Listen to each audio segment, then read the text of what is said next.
Hi అండి. అందరికీ నమస్కారం. Welcome to my channel. ఈ వీడియోలో ఏపీ ప్రభుత్వ ఉద్యోగులకు మరియు పెన్షనర్లకు పెండింగ్‌లో ఉన్నటువంటి బకాయిలు పీఆర్‌సీ 7,384,00,00,000 అలాగే డీఏలు 9,654,00,00,000 మధ్యంతర భృతి 29%తో అమలు.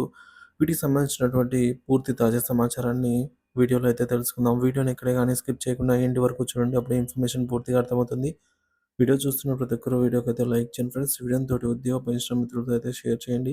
కొత్తగా మన ఛానల్ చూస్తున్నవారు సబ్స్క్రైబ్ చేసుకున్నట్లయితే వెంటనే మన ఛానల్ అయితే సబ్స్క్రైబ్ చేసుకోండి. సో దీని ద్వారా నేను చేసే లేటెస్ట్ వీడియోస్ అన్నీ మీ వరకు రీచ్ అవుతాయి. ఇక ఆలస్యం చేయకుండా వివరాల్లోకి అయితే వెళ్ళిపోదాము. ఫ్రెండ్స్ ఇక విషయానికి వచ్చినట్లయితే ఆంధ్రప్రదేశ్ ప్రభుత్వ ఉద్యోగులకు పెండింగ్ బకాయిలపైన ముఖ్యమైన సమాచారం అయితే అందింది. ఆంధ్రప్రదేశ్ రాష్ట్ర ప్రభుత్వ ఉద్యోగులకు పెండింగ్ బకాయిల చెల్లింపులపై ఒక ముఖ్యమైన అప్డేటు. పీఆర్‌సీ బకాయిలు 7,384,00,00,000 కాగా, డీఏ బకాయిలు 9,654,00,00,000 ఉన్నాయి. మధ్యంతర భృతి 29%తో అమలు చేయాలని ఉద్యోగులు కోరుతున్నారు. మరి 12వ పీఆర్‌సీ కమిషన్‌ను వెంటనే నియమించాలని యూటీఎఫ్ డిమాండ్ చేసిందండి. పీఆర్‌సీ కమిటీపై యూటీఎఫ్ విజ్ఞప్తి.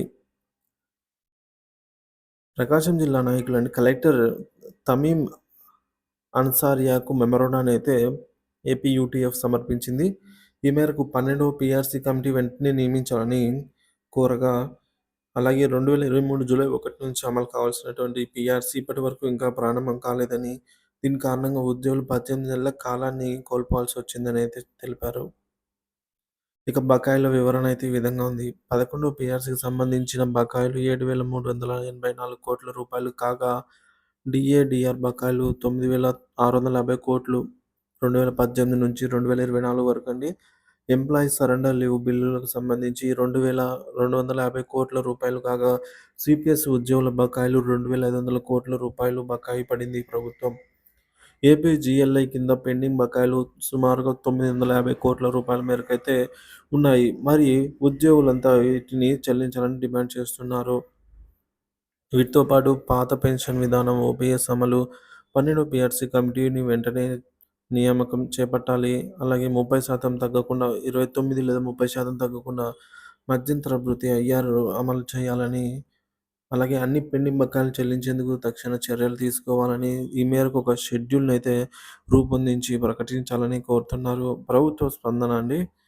సో, ప్రభుత్వంపై ప్రభుత్వం ఈ అంశాలపై ఇప్పటివరకు సరైన స్పష్టత అయితే ఇవ్వలేదు గానీ, 2023 జూలై నుంచి అమలు కావాల్సిన పీఆర్‌సీ ఆమోదంతో ఉద్యోగులు ఆర్థికంగా తీవ్ర నష్టపోతున్నారు. యూటీఎఫ్ ఫెడరేషన్ ఆందోళన వ్యక్తం చేస్తూ తక్షణ చర్యలు తీసుకోవాలని డిమాండ్ చేసింది. ఉపాధ్యాయ సంఘాల అభిప్రాయము. ఉద్యోగులు మరియు ఉపాధ్యాయ సంఘాలు ప్రభుత్వంపై ఒత్తిడి పెంచుతూ తమకు రావాల్సిన బకాయిలను వెంటనే విడుదల చేయాలని విజ్ఞప్తి చేస్తున్నారు. 12వ పీఆర్‌సీని అమలు చేయడంతో పాటు ఉద్యోగుల పెండింగ్ అంశాలను పూర్తి చేయాలని డిమాండ్ చేస్తున్నారు. సో, మొత్తానికి ఉద్యోగులు తమ హక్కులకు సంబంధించి చేస్తున్నటువంటి ఈ ఆందోళనను ప్రభుత్వం గౌరవించి పెండింగ్ బకాయిల చెల్లింపులపై తక్షణ చర్యలు తీసుకోవాలని అయితే ఆశిస్తున్నారు.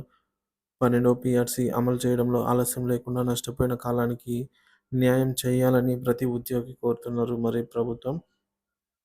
ఈ మేరకు డీఏ బకాయిలైతేనేమి వీటన్నిటిని కూడా త్వరితగతిన చెల్లించాలని అయితే ఆశిద్దాం.